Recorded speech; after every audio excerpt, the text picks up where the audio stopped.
शुक्रिया vice chairman साहब, thank you so very much. मैं अपने दल राष्ट्रीय जनता दल की ओर से राष्ट्रपति जी के महामहिम के अभिभाषण के प्रस्ताव पर अपना पक्ष, दल का पक्ष रखने खड़ा हुआ। माननीय वाइस चेयरमैन साहब, शुरुआत यूं हुई कि गवर्नमेंट ऑफ इंडिया एक्ट 1919 के बाद हमारे यहाँ इस रवायत की शुरुआत हुई। उससे पहले हमारे यहाँ ये परंपरा नहीं थी। एक और ऐतिहासिक तथ्य जो मैं सदन के अपने साथियों के समक्ष रखना चाहूंगा कि 1950 में भी 31 जनवरी को ही अभिभाषण हुआ था।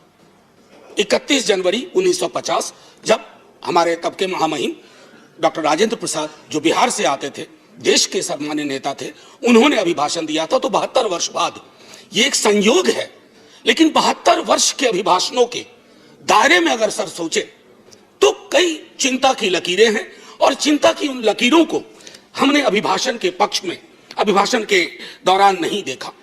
इसलिए मैं शुरुआत करूंगा कि बेवफा बावफा नहीं होता, बेवफा बावफा नहीं होता, वरना इतना बुरा नहीं होता।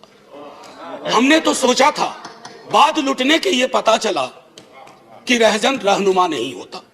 खैर, बहरहाल सर, मैं कुछ छोटी छोटी चीजें इस संदर्भ में रखना चाहूंगा। सभापति महोदय, मुझे पता है कि इस संदर्भ की गरिमा क्या है। राष्ट्रपति का अभिभाषण एक बहुत बड़ी चीज होती है, देश का एक ब्लूप्रिंट होता है, एक दिशा और दशा देने की कोशिश होती है। हम विपक्ष में हैं, लेकिन देश की दशा और दिशा से चिंतित अगर हम हैं तो अभिभाषण की पंक्तियों में भी वो चिंता की लकीरें दिखनी चाहिए थी। जब वो चिंता की लकीरें नहीं दिखती हैं तो एहसास होता है। कभी कभी मैं सोचता हूं माननीय सभापति महोदय कि महामहिम सोते जागते अपने सलाहकारों से बात करते, टेलीविजन देखते, सोशल मीडिया देखते, संवाद करते, क्या उनको नहीं लगता होगा कि देश के विजुअल्स बहुत अच्छे नहीं है? छात्रों पे आंसू गैस के गोले क्या मांग रहे थे? चांद नहीं मांग रहे थे, नौकरी मांग रहे थे। और वो 2 करोड़ वाला भी नहीं मांग रहे थे, कह रहे थे बाकी वाला बचा हुआ दे दो। आपने लाठियां बरसाई। तो मैं ये सोचता हूं कि महामहिम के अभिभाषण में अगर इस तरह की चिंता ना हो तो सर, भाषण ना कागज का पुलिंदा लगता है, और अच्छा नहीं लगता है उसे कागज का पुलिंदा कहना। दूसरी चीज माननीय सभापति महोदय, कोरोना पर मैंने विस्तार से इस सदन में चर्चा की है। कोरोना को लेकर के भी जो चिंता आनी चाहिए थी वो नहीं आई। अब आइए अर्थव्यवस्था के बारे में मैंने कहूं, बजट को उसके लिए मैंने तय किया हुआ है, लेकिन मेरा मानना है कि सन 50 से लेकर अब तक किसी की भी सरकार हो, मैं जानता हूं ये लिखा कहां जाता है, लेकिन जहां लिखा जाता है मैं आग्रह करूंगा कि अगर हम सोच सके, सत्ता पक्ष और विपक्ष, तो राष्ट्रपति के अभिभाषण को दलीय दायरों से ऊपर कर दीजिए। राष्ट्रपति का अभिभाषण, कल को आपकी सरकार ना हो, ये मैं अपील बाकी लोगों से भी करूंगा जो सरकार में आएंगे कल को, कल नहीं आएंगे परसों आएंगे, कभी तो आएंगे। मैं सिर्फ ये कहना चाहता हूं कि सर, अभिभाषण को एक नॉन पार्टीजन डॉक्यूमेंट बनाइए, नॉन पार्टीजन डॉक्यूमेंट। राष्ट्रपति देश के राष्ट्रपति हैं, उनके सरोकार में देश का सरोकार दिखना चाहिए माननीय सभापति महोदय। अब दिक्कत ये होती है ना माननीय सभापति महोदय कि अभिभाषण में सर्वेश्वर की एक लाइन थी सभापति महोदय, अगर तुम्हारे घर के एक कमरे में लाशें सड़ रही हो तो क्या तुम दूसरे कमरे में प्रार्थना कर सकते हो? अगर तुम्हारा जवाब हां है तो मुझे तुमसे कुछ नहीं कहना है। यही रख करके बात मैं खत्म करता हूं इस संदर्भ की। सर, पैरा 4 माननीय राष्ट्रपति जी के अभिभाषण का है, जो कहता है remembering the past and learning from it. Sir, इतिहास की एक अपनी स्मृति होती है और स्मृतियों का एक इतिहास होता है, और विश्व इतिहास गवाह है सर, जिस किसी ने भी अतीत की स्मृतियों के साथ छेड़छाड़ करने की कोशिश की, उसको बदलने की कोशिश की, वो इतिहास के फुटनोट में चले गए। इतिहास नहीं बदला, वो इतिहास के फुटनोट में चले गए।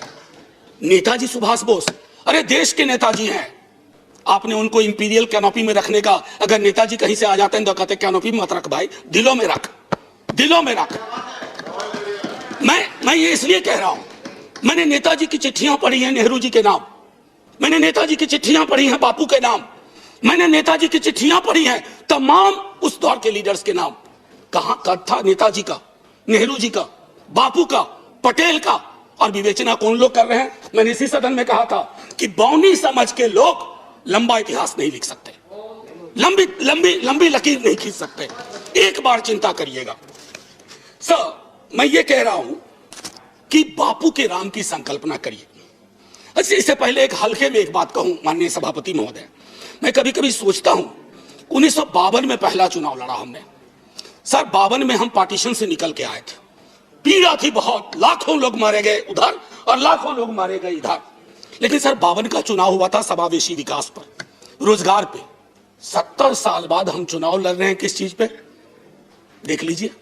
मुझे तो कभी कभी ताज्जुब होता है कि पाकिस्तान में चुनाव हमारे नाम पे नहीं होता है, लेकिन हमारे यहां चुनाव पाकिस्तान के नाम पे होता है।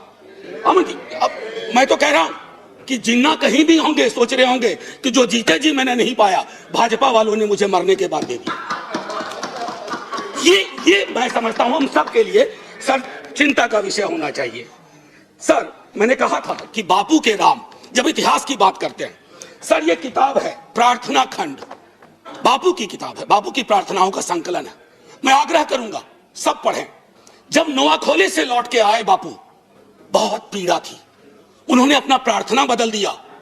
वो प्रार्थना भजमन प्यारे सीताराम की जगह भजमन प्यारे राम रहीम, भजमन प्यारे कृष्ण करीम। आप क्या कर रहे हैं? कृष्ण और करीम के बीच में कटीली दीवार लगा रहे हैं, राम और रहीम के बीच में दीवार लगा रहे हैं। ये दीवारें आज हो सकता है ताली दिलवा रही हो, आप मिट जाएंगे, ये दीवारें भी मिटेंगी, वक्त वक्त की बात है। बस एक बार सोचेगा जरूर, क्योंकि बापू पे माल्यार्पण आप भी करते हैं और बहुत, बल्कि आप चश्मे पे कर दिया, आपने महदूद कर दिया। बापू का चश्मा लीजिए, बापू को चश्मे में मत रखिए, ये मेरा आग्रह होगा। एक चीज तो ये थी सर, माननीय सभापति महोदय, कोविड के संदर्भ में मैं बोलूंगा नहीं, मैंने पहले ही कहा, इश्तेहारबाजी हो रही है। जो सरकारें, मैं सिर्फ केंद्र को नहीं कह रहा, जो सरकारें कोविड के वक्त में नदारत थी, सोशल मीडिया गवाह है, वो सरकार 4 पन्ने का इश्तेहार दे रही है। अब पहले नेता लोग काम करते थे तो लोग कहते थे अरे सोच दम ईमानदार है, काम दमदार है। अब लगता है दूसरे का भरोसा नहीं, खुदा ही छपवा दो, सोच ईमानदार काम दमदार। अरे लोगों को बोलने दीजिए। अब देखिए सर, दूसरी चीज कोविड के संदर्भ में मैं आपको कहूंगा, जब आप कहते हैं ना कि फलाने की तुलना में यहां इतने कम मरे वगैरह, 18 से तुलना करते हैं सर, जिन परिवारों के चिराग गुम हुए ना, उनके लिए मौत आंकड़ा नहीं है सर। मेरी बेटी की एक साथ में लड़की पढ़ती थी, 2 बेटियां थी, माता पिता 1 हफ्ते के अंदर दुनिया से चले गए। उसको नंबर बताएंगे हम कि ये आंकड़ा है तुम्हारे बाबूजी का, ये आंकड़ा है तुम्हारी मां का। ये नहीं होना चाहिए सर, इतनी तो संवेदनशीलता होनी चाहिए, सरकार किसी की भी हो सकती। सर समानता और बंधुत्व के संदर्भ में बाबा साहब भीमराव अंबेडकर की चर्चा की गई है। सर मैं क्या कहूं, ये महादेव गोविंद रानाडे लेक्चर है। बस मैं कह रहा, बाबा साहब ने एक बात बार बार कही थी, वो कही थी कि भैया डेमोक्रेसी को सबसे बड़ा खतरा है हीरो वर्शिप, उससे बचा लेना। लेकिन हमने क्या किया है, पूरी की पूरी डेमोक्रेसी को हीरो वर्शिप में तब्दील की है। आप कहिएगा पहले भी हुआ था, अरे जब पहले हुआ तो अच्छा नहीं था, अगर आज हो रहा है तो बुरा है। क्या हो गया सर, आजकल देखिए शब्दावली बदल गई है। वाजपेयी जी की सरकार एनडीए गवर्नमेंट कही जाती थी, या आपकी भी सरकार शुरू में जब बनी थी तो एनडीए गवर्नमेंट या बीजेपी गवर्नमेंट, अब कहते हैं मोदी गवर्नमेंट, अब हो गई है केजरीवाल गवर्नमेंट। सर ये जो बीमारी है ना, पूरी सरकार व्यक्ति केंद्रित हो जाएगी ना सर, तो डेमोक्रेसी में दिक्कत क्या हो जाती है कि डेमोक्रेसी को सबसे बड़ा खतरा कल्ट से होता है। If a leader becomes a cult, first the internal democracy is destroyed, then democracy everywhere is destroyed and everybody will suffer. आज भूपेंद्र जी ने किताब लिखी है राइज ऑफ बीजेपी। मैं समझता हूं बीजेपी कहीं अगर ऐसे हालात रहे, he has to write another book, fall of BJP. Sir अब मैं ये कहना चाहता हूं, जब प्रजातंत्र का मूल है अपने साथियों के लिए आदर और सम्मान की भावना, प्रोफेसर जी में बहुत अच्छा लगता आपका टाइम। सर मैं बस एक आध 2 मिनट लूंगा, उससे ज्यादा नहीं सर, मैं ज्यादा वक्त नहीं लूंगा, इसलिए भी कि वक्त भी अच्छा नहीं चल रहा है। सर माननीय महामहिम कहते हैं प्रजातंत्र का मूल है अपने साथियों के लिए आदर और सम्मान की भावना। मैं आग्रह करूंगा सबों से, सिर्फ आपसे नहीं, हमारी शब्दावली क्या हो गई है एक दूसरे के लिए, हम युद्ध की शब्दावली का इस्तेमाल करते हैं, हम चुनाव लड़ते हैं एक दूसरे के खिलाफ। किस तरह की शब्दावली का बिहार चुनाव में प्रयोग हुआ, और किस तरह की शब्दावली का अभी चुनावों में यूं प्रयोग हो रहा। अरे चुनाव कोई जीते, कोई देशद्रोही नहीं है इस देश में। हमारे आपकी संकल्पना में फर्क हो सकता है। ना मैं आपको देशद्रोही मानूंगा, ना आपको अधिकार देता हूं कि आप मुझे देशद्रोही कहें, क्योंकि तराजू पे तौलिएगा तो शायद चिंता आपको अपनी होगी, मेरी नहीं होगी। ये मैं कहना चाहता हूं। कहां से देशद्रोह का मामला आ गया सर? अब मैं एक एक करके खत्म ही करूंगा। मैंने पहले भी कहा था और दोहरा रहा हूं सर, ये जो पूरा का पूरा डिस्कोर्स है, विमर्श, सबको बैठ करके राजनीतिक विमर्श बदलना चाहिए, सब खत्म हो जाएगा सर। अब आइए पारा 15, 1 मिनट और लूंगा, 1-1.5 मिनट। फूड सिक्योरिटी को लेकर के बड़ी बड़ी बातें होती है सर। गोदाम से पेट तक की यात्रा सुनिश्चित नहीं करवा रहे हैं आप अन्न की, अन्न का भंडारण आपको है, लेकिन हासिल क्या है? 116 मुल्कों में आप 101वें नंबर पे हैं। भूखमरी, पेट की लानत सबसे बड़ी लानत होती है। अगर मंदिर भी बनवा रहे हैं तो उसमें प्रसाद चढ़ाने के लिए पैसा चाहिए। अगर मजार पे जा रहे हैं चादर चढ़ाने के लिए पैसा चाहिए। लोगों के पास कुछ बचा नहीं है। ये चिंता नहीं होनी चाहिए। मैं जानबूझ करके प्रेस फ्रीडम इंडेक्स की बात नहीं कर रहा, मैं जानबूझ करके डेमोक्रेसी इंडेक्स की बात नहीं कर रहा हूं, क्योंकि शांता छेत्री जी के सवाल को खारिज करके आपने विंडिकेट कर दिया कि उनकी भावना क्या थी। सर पैरा 70 आखिरी ही है। पैरा 70 में आते हैं एक भारत श्रेष्ठ भारत। सर बिहार इसमें आता है या नहीं आता? या बिहार से 39 सांसद ले लिए, बिहार का काम खत्म? सर मैंने पहले भी कहा था, अब बिहार ज्वालामुखी के ढेर पे है। लालू जी के टाइम से उस सदन में बात शुरू हुई, फिर राबड़ी जी हमारे मुख्यमंत्री, अभी नेता प्रतिपक्ष मुख्यमंत्री नीतीश कुमार जी और पूरा भी भाजपा का बिहार विधानमंडल दल हाथ जोड़ के प्रधानमंत्री जी से कहा कि प्रधानमंत्री जी बिहार को विशेष राज्य का दर्जा दीजिए, ये दर्जा दीजिए। ये खैरात नहीं है। बिहार नहीं तरक्की करेगा तो देश की तरक्की में कभी 4 चांद नहीं लगेंगे, 2 चांद छूट जाया करेंगे, क्योंकि वो दोनों चांद पूर्वांचल से आएंगे। इसका आपको ध्यान रहे। सर मैं एक आखिरी कहूंगा, चंद्रशेखर जी के साथ बहुत लोगों ने काम किया।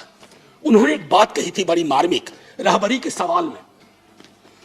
घर के डिजाइन में आमतौर पर मतभेद हो सकता है सामान्य दिनों में, लेकिन जब घर में आग लगी हो ना तो डिजाइन में मतभेद नहीं होता है, सबको मिलकर आग बुझाना चाहिए। आज वो परिस्थितियां हैं। मैं इसलिए कह रहा हूं कि उन्होंने भी असंतोष के लक्षण बताए थे बिहार जैसे राज्य में कि दिल्ली की नीति और नीयत की वजह से। मैं आपसे आग्रह करूंगा आपके माध्यम से कि महामहिम संज्ञान लें। और आखिरी सर एक ये किताब है, मैं आग्रह करूंगा कश्मीर के बारे में। मेरे दोस्त, मैंने बार बार ये कहा है कि कश्मीर जमीन का टुकड़ा नहीं है, जम्मू जमीन का टुकड़ा नहीं है, लद्दाख जमीन का टुकड़ा नहीं है। जिंदा लोग बसते हैं। अगर आप यहां से नॉर्मल बोलते हैं तो घाटी में नॉर्मल लगना चाहिए। और मैं इसलिए भी कहूं कि ये लाल चौक एक यंग लड़के ने लिखी है सर, बिहार का लड़का है, उसने ये बात लिखी है और कहा है कि नॉर्मैलिटी कैसे रिस्टोर की जा सकती है। सब पढ़ें। और आखिरी में sir 14 please conclude. 30 second sir, north east के बारे में चर्चा हुई। 14 सिविलियंस की बर्बर हत्या हुई। क्या वो भारत के नागरिक नहीं थे? क्या उनके लिए एक शब्द नहीं होना चाहिए था? इसलिए मैं कह रहा हूं कि अभिभाषण सादा डॉक्यूमेंट ना हो, दर्द और पीड़ा हो, उसमें सब कुछ हो, ताकि वो हमारा अभिभाषण हो, आपका अभिभाषण हो, सबका अभिभाषण हो। बस इतना कह करके सर जय हिंद। Thank you. नाउ मर्दाना कमजोरी और उससे मुत्तालिक तमाम परेशानियों के इलाज का मरकज सनशाइन हर्बल जड़ी बूटियों से तैयार करता आयुर्वेदिक दवा। फोन करके अपने घर मंगवाएं। डिलीवरी के बाद ऑनलाइन और कैश दोनों तरह कर सकते हैं पेमेंट। हमारी वीडियोस देखने के लिए बेहद शुक्रिया। मिल्लत टाइम्स की खबरें पढ़ने, सुनने और देखने के लिए गूगल प्ले स्टोर से ऐप डाउनलोड करें। यहां आप उंगली की क्लिक में पढ़ सकते हैं 4 जबानों में न्यूज़, उर्दू, हिंदी, अंग्रेजी, बांग्ला। आप ऐप पर मिल्लत टाइम्स की वीडियोस भी देख सकते हैं। अगर आप YouTube पर देख रहे हैं तो रेड बटन को दबाकर चैनल को सब्सक्राइब करें और बेल आइकन जरूर दबाएं। फेसबुक पर देख रहे हैं तो पेज को लाइक और फॉलो जरूर करें। ट्विटर और इंस्टाग्राम पर भी मिल्लत टाइम्स को फॉलो करें। मिल्लत टाइम्स की स्टोरीज हासिल करने के लिए टेलीग्राम और व्हाट्सएप पर बराह रास्त हमारे साथ जुड़ सकते हैं।